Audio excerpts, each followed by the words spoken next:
Welcome to the Reparenting Daily Podcast. In this podcast, we'll dive deep into reparenting, exploring tools and resources to help us through our journey. The podcast is divided into 3 sections. First is a reading. Second is a discussion of the reading, followed by a journal prompt. And the last section is a peaceful meditation for closing.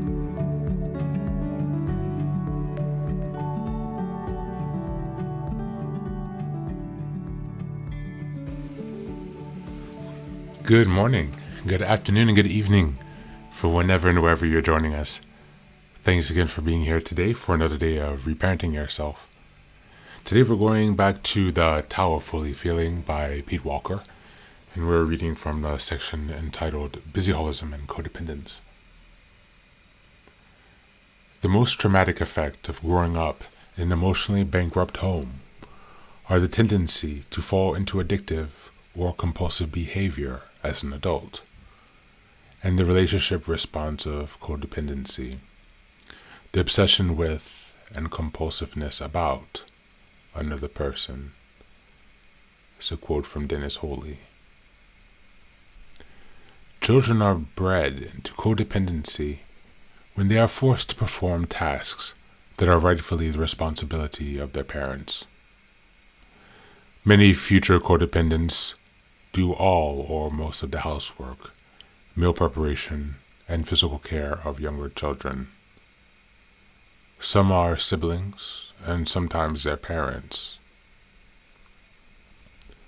only sources of emotional nurturance, and in the worst cases are prohibited or greatly restricted from playing outside with other children. When a child is only valued for being helpful, she is in danger of becoming a compulsive helper. In my family, approval was so hard to come by that my sisters and I sometimes fought for the honor of helping my mother. I don't believe it is any coincidence that 3 out of the 4 of us are now helping professionals. There is a particular type of codependence who becomes busyholic in her compulsive efforts to be of service. The epitome of this is the busyholic codependent who is so self-sacrificing that she develops a Mother Teresa complex. Her arduous dedication to serving makes dedicated social workers feel incompetent and slothful. She does so much for others that she appears saintly. However, unless she is indeed candid for canonizing, she is merely hiding in other people's problems, often wearing a strained smile to cover the pain of her own unmet needs. This type of codependency rarely brings any true sense of fulfillment to the individual. Living wholly for the satisfaction of others is as depleting as spoon-feeding others instead of eating. In The Art of Loving, renowned psychoanalyst Heinrich Fromm comments on compulsive giving. If an individual is able to love productively, he loves himself too. If he can only love others, he cannot love at all. In our culture, early motherhood often requires considerable busyholic codependence because infants and toddlers are helpless and need constant attention. If a mother also holds down a regular job and gets little help from her spouse, she may become busyholic to the point of frenzy and exhaustion, and even develop serious physical and emotional problems. Most women can survive the busyholic phase of early mothering without too much damage if they do not become addicted to busyholism or let it take on unnecessary momentum. Unfortunately, many women fail to gradually decrease their caretaking activities as their young children grow older. Habituated to busyness and overgiving, they lose the ability to return to a more relaxed, self-nurturing way of being. when they have the opportunity. Ironic, this is a disservice to both mother and child. A child's development is retarded when he is not required to participate in his own care as he grows older. He will inevitably have trouble with intimacy if he does not learn to take care of himself. He will alienate his partner by expecting her to dote on him like an all-accommodating mother. Effective grieving naturally diminishes compulsive helping. It reconnects us with our hurt about being used by our parents. It awakens an inner voice that plaintively asks denial-breaking questions like, how come my sister acts as if I'm her mother? How come I always had to come home straight from school to help out?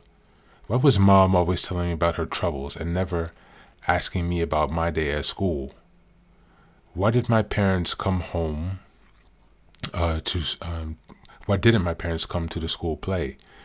Why doesn't dad ever remember my birthday? How come they never told me they were proud of me? Such experiences motivate us to claim the right and needs that were usurped from us by parents who often acted as if they were families, as if they were the family's only children.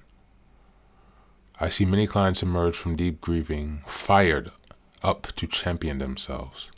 Some change jobs or go back to school. Some leave abusive relationships and seek new friendships based on mutuality and respect.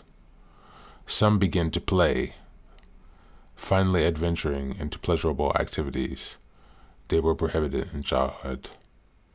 And many, for the first time in their lives, go shopping for clothes and hairstyles that genuinely appeal to them. Although this latter phenomenon may seem superficial at first, it is highly significant. Many of us were so thoroughly rejected by our parents that we falsely view ourselves as ugly. Many of our parents exacerbated our awful self-image by grooming us poorly and outfitting us in unflattering clothes and hairstyles. Whether our parents did this consciously or not, poor grooming rendered us even more controllable. It made us less appealing to others and therefore less likely to have our self-esteem repaired outside of the family. Thank you, and that is the reading for today.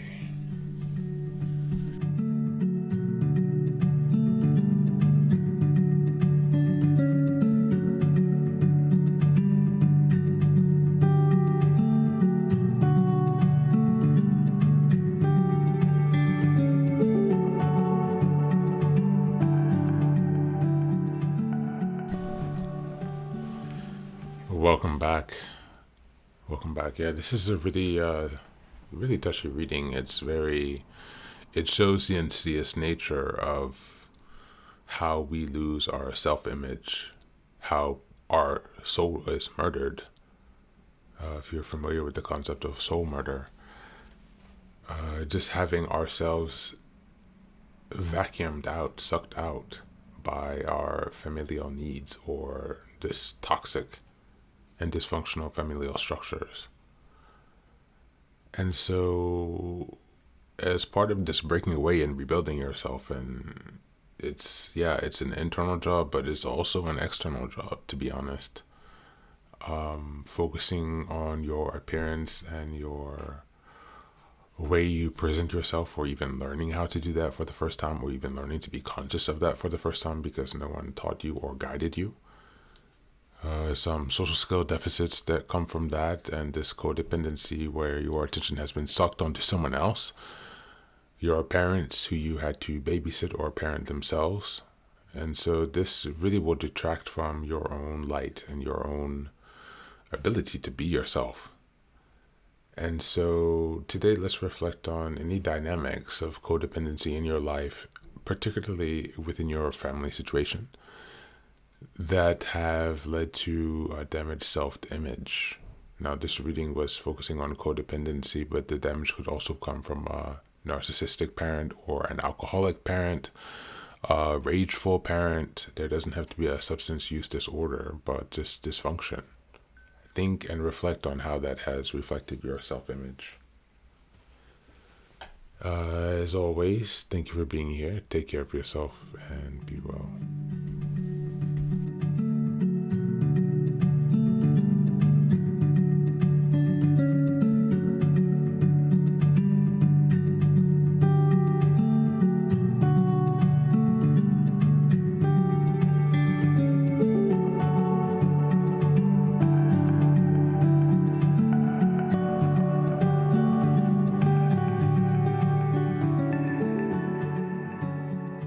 And now, let us move on to the final section, the meditation. This is an unguided meditation. I will simply provide some music and you can take some time to relax. Please feel free to choose a location and a place where you feel safe and where you can be undisturbed for the next 10 minutes. You can choose to be sitting down, standing, as you like, wherever you are most comfortable. Thank you for being here and enjoy the meditation.